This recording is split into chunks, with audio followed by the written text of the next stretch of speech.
भारत पर बाहरी आक्रमणकारियों द्वारा राज करने वाले लोगों में एक नाम हुनों का भी आता है। ये प्राचीन कालखंड का वो साम्राज्य था जिसने लगभग सारे विश्व पर थोड़े थोड़े समय के लिए ही सही मगर राज किया। कई इतिहासकार इन जातियों को चंगेज खान के मंगोल कबीले से कंपेयर करते हैं क्योंकि इनका काम इन्हीं के तरह लूटपाट करना था। तो क्या थी इन हुनों की कहानी, कहां से आए थे ये लोग और कैसे हुआ इनकी सभ्यता का अंत, जानेंगे आज के इस पर्टिकुलर वीडियो में।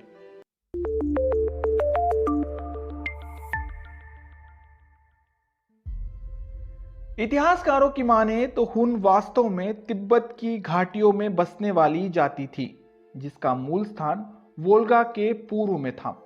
ये लोग 370 ईस्वी में यूरोप पहुंचे जहां इन्होंने एक विशाल साम्राज्य का गठन किया। समय के साथ साथ इसका विभाजन दो हिस्सों में हुआ, एक जो वोल्गा नदी के पास बसे तथा दूसरे ने फारस जो आज का ईरान है उस पर आक्रमण कर वहां अपना अलग राज्य स्थापित किया। हुनों के बारे में यह कहा जाता है कि वे बहुत बड़ी मात्रा में अपनी सेना लेकर चलते थे जिसका सामना करना किसी विशाल साम्राज्य को भी बहुत कड़ा इम्तिहान साबित होता था। हालांकि हुनों को किसी आक्रमणकारी से ज्यादा लुटेरा कहना बेहतर होगा। जब वे फारस आए तब उन्होंने वहां के राजा फिरोज को मारकर अपना आधिपत्य फारस पर स्थापित कर लिया था, मगर फिर भी उनके लोगों ने यहां लूटपाट करना शुरू कर दिया।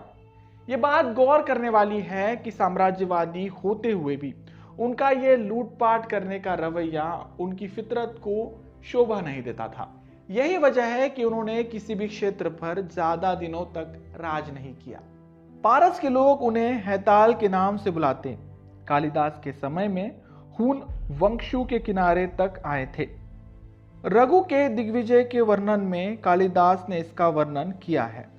सालों से फारस पर राज करने के बाद आखिरकार उन्होंने भारत पर आक्रमण किया। उन्होंने सबसे पहले सीमांत प्रदेश कपिश और गांधार पर अपना अधिकार जमाया और फिर मगध की ओर प्रस्थान किया।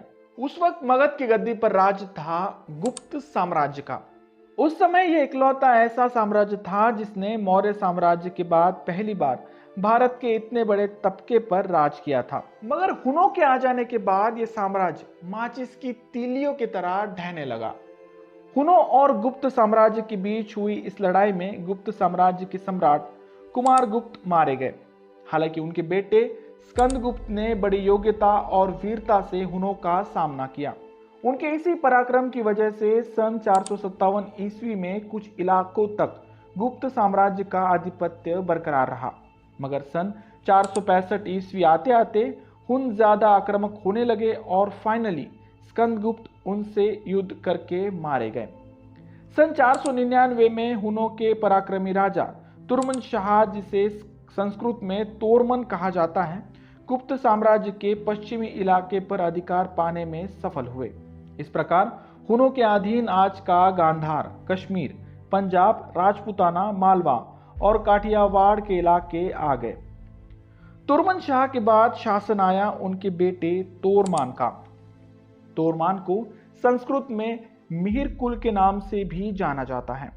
एक चीनी यात्री हेनसांग के अनुसार मेहर कुल को बौद्ध धर्म का संहारक कहा जाता है। उसने अपने शासनकाल में कई बौद्ध स्तूपों का नाश किया, साथ ही साथ बौद्ध भिक्षुओं की भी हत्या करवाई। कहा जाता है कि सन 532 ईस्वी में उसे गुप्त वंशीय नरसिंह गुप्त और मालवा के राजा यशोधर्मन के हाथों हार मिली थी, जहां से उसने अपना सारा साम्राज्य छोड़कर कश्मीर की ओर रुख किया और मरते दम तक वही बैठा रहा। हालांकि इसके बाद हुनों को कोई ऐसा तगड़ा शासक नहीं मिला जिसकी ख्याति हमें इतिहास में दर्ज दिखाई दे। अब जानते हैं उस परिणामों के बारे में जो हुनों के भारत पर आक्रमण करने की वजह से सामने आए। तोरमन और मेहरकुल जैसे शक्तिशाली शासकों के नेतृत्व के बावजूद भी हुन भारत में एक स्टेबल गवर्नमेंट स्टैब्लिश करने में असफल रहे। उनका ये अनस्टेबल रीजन भी उत्तर पश्चिम भारत के कुछ क्षेत्रों तक ही सीमित रहा, मगर उनके आने से भारतीय धार्मिक व्यवस्था पर गहरा प्रभाव पड़ा। उनके आने से पहले गुप्त साम्राज्य ने धार्मिक असहिष्णुता अपनाई थी, जिसके कारण हिंदू धर्म को संरक्षण मिलने के बावजूद भी बौद्ध और जैन धर्म का प्रचार प्रसार अपनी चरम पर था। मगर मिहिर कुल के सत्ता पर आ जाने के बाद उसने हिंदू धर्म को तो अपना लिया था, मगर धार्मिक कट्टरता की नीतियों के तहत उसने बौद्ध और जैन धर्म पर आक्रमण किए। लिहाजा यहाँ के लोगों में कट्टरता एवं हिंसा की भावना का विकास हुआ और नैतिकता का भी पतन होने लगा। यही वजह है कि इतिहासकार हुनों को भारत पर लगा एक कलंक मानते हैं। गुप्त काल के समय भारत इकोनॉमिकली बहुत समृद्ध देश था। सुदृढ़ शासन व्यवस्था के कारण समुचित राजस्व प्रणाली प्रचलन में थी, जिससे कृषि तथा कृषि से जुड़े और भी व्यवसायों की स्थिति अच्छी थी। मगर हुनों के आक्रमणों के परिणाम स्वरूप गुप्तों की साम्राज्य सीमा गड़बड़ा गई, जिस कारण कृषि, वाणिज्य एवं व्यापार पर इसका गहरा प्रभाव पड़ा। अब बढ़ते हैं उस सवाल की ओर जो सामान्य रूप से हुनों के बारे में पूछा जाता है कि आखिर इनकी उत्पत्ति कहां पर हुई थी। इतिहासकारों की माने तो हुनों की उत्पत्ति पर किसी के पास कोई पुख्ता सबूत नहीं है। इतिहासकार बताते हैं कि हुनों का उदय मध्य एशिया में हुआ था, जहां उनकी दो शाखाएं बनी। एक ने यूरोप पर आक्रमण किया तथा दूसरे ने ईरान से होते हुए भारत पर। यूरोप पर आक्रमण करने वाले शासक का नाम था अट्टिया तथा भारत पर आक्रमण करने वाले शासक का नाम था तोरमन। भारत पर आक्रमण करने वाले हुनों को श्वेत हुन और यूरोप पर आक्रमण करने वाले हुनों को अश्वेत हुन कहा गया। हुनों को खुद का कोई धर्म या संस्कृति नहीं थी। वे जहां जाते अपने आप को वही के कल्चर में ढा लेते। ऐसे में प्रेजेंटली उनकी कम्युनिटी का पता लगाना अंधेरे में सुई ढूंढने जैसा है। खैर, तो ये थी कहानी एक ताकतवर कौम हुनों की। आप इनके बारे में क्या सोचते हैं कमेंट बॉक्स में जरूर लिखें। अब जाते जाते एक आसान सा सवाल। दोस्तों, वैसे हुन जहां भी जाए वहां की संस्कृति को अपना बना लेते थे, मगर एक ऐसी चीज थी जो उनमें कॉमन रही और वो थी उनकी अपनी भाषा। ऐसे में आपके लिए सवाल बहुत सरल है कि हुन आखिर अपनी रोजमर्रा की जिंदगी में किस भाषा का उपयोग करते थे। आपका जवाब कमेंट बॉक्स में जरूर लिखें।